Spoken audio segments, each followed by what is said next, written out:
WotC understands the struggles of keeping supply and demand, as well as the overwhelmingness that we have of spoiler season itself.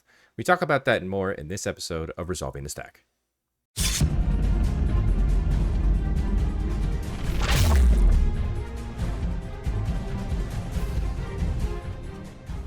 Hey, what's up, guys? Welcome back to Guys at Magic. This is Hunter and Shane. Say what up, Shane. What's up, nerds? We are back with another episode of Resolving the Stack. It is the weekly wrap-up that is Magic the Gathering. We go through and talk about all the news from the last week. This week was August 17th to today, August 23rd. Still loving the heat of summer right now. We are in Southern California, and it is hot. Right, Shane? Hot and sticky. Hot and sticky. It just rained. It's like 82 degrees. It's humid. It's not great, but we've got news to talk about. But before we get into the actual news, there is a news from us, Guys at Magic. We have our meet and greet schedule for MagicCon Atlanta. If you are going, please come see us. We are going to be at the meet and greet area at 12:30 p.m. on Saturday. So come, say hi, and maybe just all weekend, just play games with us. We'll be there. So, yeah, looking forward to seeing you guys. But hit the like button and subscribe to the channel if you haven't done so already, so you're staying up to date with all the other content we're putting out. Let's get into the first news story, Shane. Spider-Man spoilers. They are coming. We are here. We are still in spoiler season. And by still, I mean, I don't know. We never left. We never left. We never left. Yeah, but Spider-Man spoilers are officially starting next Thursday on August 28th. The first spoilers will come from Marvel itself, and then we'll have a debut stream the day after on August 29th, which is a Friday, which is very odd to me because normally we get those on Tuesdays for weekly MTG, but no, we're getting it Friday. Just moving some stuff around. Moving some stuff around, but in the meantime, they did share, once again, a spoiler. So we can go over that right now. We have J. Jonah Jameson.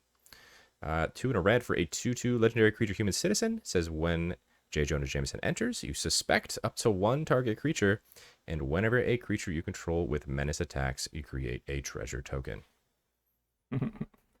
Very flavorful. It is super, super flavorful because J. Jonah Jameson understands suspecting Spider-Man as being a menace, but he also profits off of that with his newspaper. Yeah, he's got to take pictures and get treasure. Fantastic card. I think this goes into Nelly Borca. And they just has a little... Couldn't agree more to you. If you wanted to suspect your own creatures, I know Nelly likes to suspect other creatures, but either way, I think just throw this into anything with menace. Making treasure is always good. So yeah. JJJ. JJJ coming. Aren't you getting this soon. too? This like is yes. This version of this card is going to be free at MagicCon Atlanta. So yeah, this will be the promo for that. All attendees will receive this card. I love tendies. All the chicken tendies. But yeah, Spider-Man spoilers coming next week. We'll be there.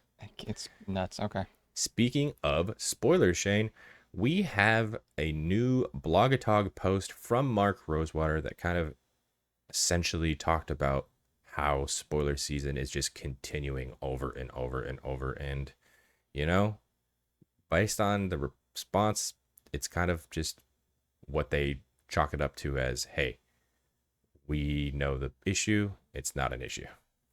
Right? It definitely doesn't sound like an issue. It sounds like it is exactly what they designed it to be, which is a little disheartening, but yeah, here we are. The person said, I would like to voice a grievance, and I presumably a lot of people have with your blog as of late. It seems like you keep dismissing the feelings people have towards the very dense spoiler season as the result of new 6 standard sets a year.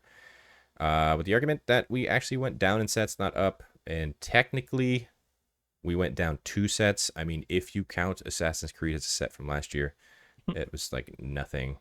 And then there was also just another set. I don't even remember last year. We just yeah. Either way, blur. Basically, what he said. Commander has changed that. Richard Garfield's original vision of Magic is he personally didn't want players knowing everything in the early days, so you would just learn cards as you would play. And then the internet existed, and that was no longer a thing. So with this new philosophy of just drowning us out with cards so often, we won't know every card. So we will learn through playing. Will we? This just seems very like cope. I understand that people.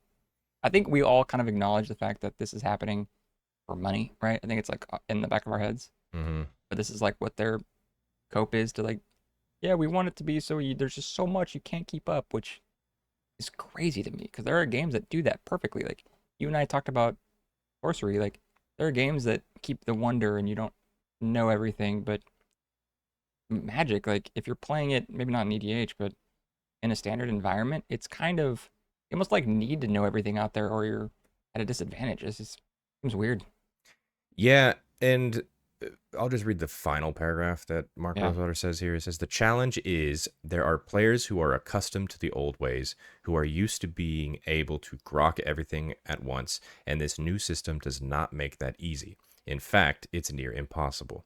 I get that this changeover is a bit disorienting, but we believe once people get used to the new status quo, to the idea that no one person is supposed to absorb everything, that it will lead to a richer, more enjoyable means of interacting with the game." So you're not supposed to know all the cards, but they'll just continue to throw cards at you. it's It's just a kind crazy philosophy. it is actually kind of crazy. I don't understand the reasoning.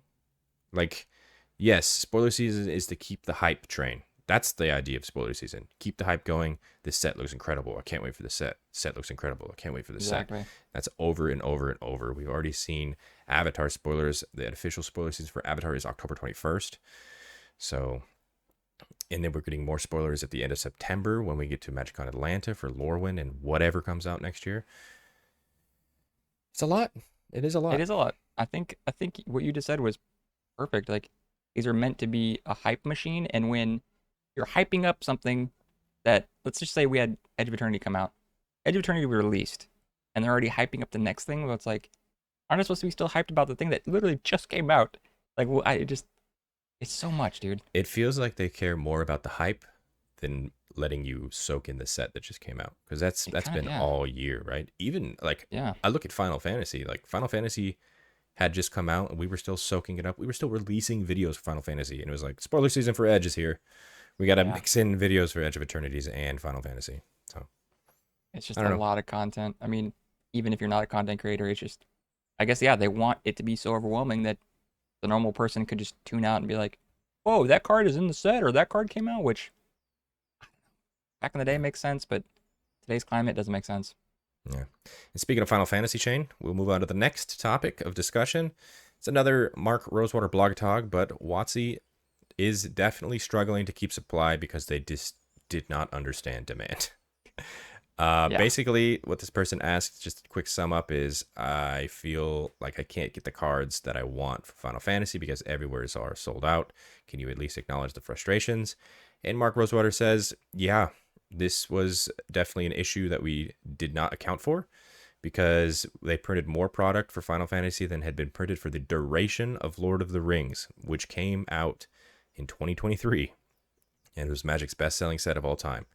It's hard to even describe the sheer volume of what they printed, but they anticipated a giant demand, prepared for a giant demand. We were ready for something we've never seen before, and it turned out we weren't even close to the actual demand. yeah, So I I mean, I can understand like WotC just not understanding. Like I don't, as someone that has never played Final Fantasy, I didn't understand the hype behind it. Clearly, I missed it because it's huge. very. Um, but he did say they are continuously reprinting Final Fantasy because it is a standard set. This is going to be in standard for 3 years. So they just need to continue to print more. So if you are looking for Final Fantasy stuff, it's got to be on the shelves. I just hope you can get it when you can get it. Yeah, I think we have to all kind of understand too, not trying to defend WotC by any means, but if there's 6 standard sets that are constantly going, like how many printers do they actually have? You know what I mean? Like they're probably doing their best. Like yeah, there's only so much they could print at once. It's a literal physical paper thing. So Yeah. I get where they're coming from, but At which yeah, point, it's frustrating. which set do you put on the back burner, right? Exactly. Like I feel like right now, Aether Drift is probably not being printed very much. I'm sure Um, that they have like blocks of it. Like, oh, okay, we'll we'll only print like 10,000 more Aether Drift or something. Yeah. It's gotta be something like that in chunks. Yeah, because I mean, again, Mark Rosewater says understand the frustratedness of the community, but like they are also frustrated because every pack that people want is a pack they are not selling. So Yeah, of course, they're a business. they are a They business. want to take our money. hmm So yeah, more Final Fantasy is coming. So expect more Final Fantasy. But then Now the again, what? we'll see. I Yeah, think you're gonna talk about the question of supply and demand for Spider-Man that's and Avatar coming yeah. up. I was gonna say, are they gonna take the learnings that they got from this and say, okay, so if we expected something huge and we prepared for something huge and it was like way larger than what they expected, are they gonna now? It's kind of tough though because if it, I didn't even finish my thought, but I'm sorry, but if they overhype it or they overprint, then they're just left with too much product. So I'm sure they're in a weird area. Like I was just in my brain right now. So Well, that, like I said, that is standard. So that's printing true. more product than needed is good for now because then they could just use it in 2 years' time. That's You true. know, if someone finally finds out in 2 years that the set that just released works really well with the other set from this year, those cards Those will go cards up could in pop price. off. Yeah. Yeah. So who knows? But yeah, that's it for the news story this week. Kind of a slow week, but let's get into our favorite section. It is the community spotlight. We go through, talk about people in the community and all that jazz. This first community spotlight comes from the user C Kingdom, dressed up as Flubs the Fool. Isn't that hilarious? What a fool. What a fool. We'd like a good Very funny. cosplay every once in a while, and when it's a cosplay of a character in Magic that is actually funny as itself, might as well make it What even funnier. what are we cosplaying here? Like this looks like a very fancy area that he's almost just walking around in flubs. Flubs the Fool. Yeah. It's Los Angeles Masquerade, I think that they said it was, which is Huh. hilarious. So yeah, Yeah. dress up as So it's like Flubs. supposed to be real and this guy's just trolling. Yeah. Moving on to the next user. This is from user Wig Laugh. They created their own art for Nelly Borka, Impulsive Accuser. Kept the pointing of accusing. I think this is hilarious. This is a really good art. Shout out to Wig Laugh. Created this art. It's really good. Yeah, it's perfect. We were We were we were just talking thinking of it about as like Nelly. a character, yeah. Yeah. But yeah. I like Wow. it. I'm sure that someone in our play group would like this art as well. I think you were alluding to Riley, who runs a Nelly Borka deck. I am. Mm-hmm. Yeah. So Very cool. maybe they'll pick up J. Jonah Jameson too. Throw this in here. Yeah. But yeah, once again, incredible art style. This looks like it could be from something. We, like you said, originally we thought it was from something, but it turns out it's just their own unique art. So very Yeah. cool. And the final community spotlight comes from user Raw Derp. They created a trophy for a commander tournament that is also a deck box, which, as you can see by this little video, it is hilarious and awesome. Super funny. Can you imagine like if you win too, you're slamming this at every like magic night with your homies. No big deal. I won this. Like no big deal.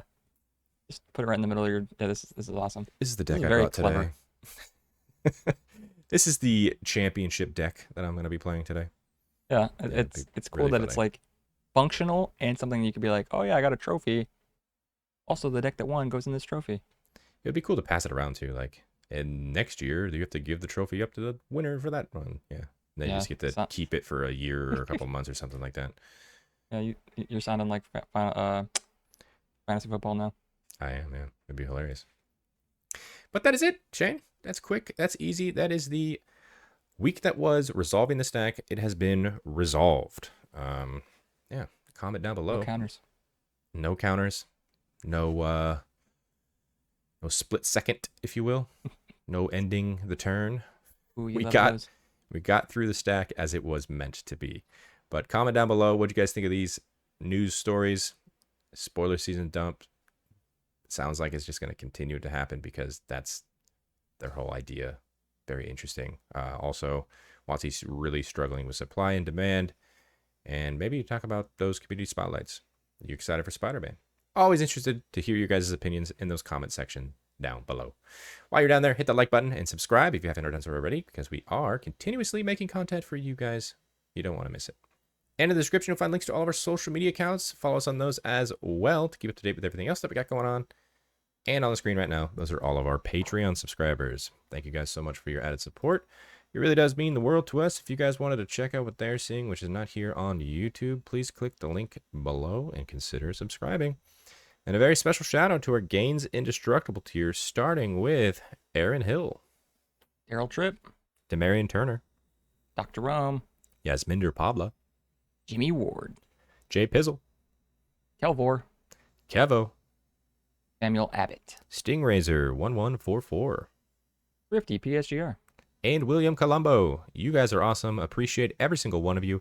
And until the next video, I hope you guys have a great rest of your day. Peace.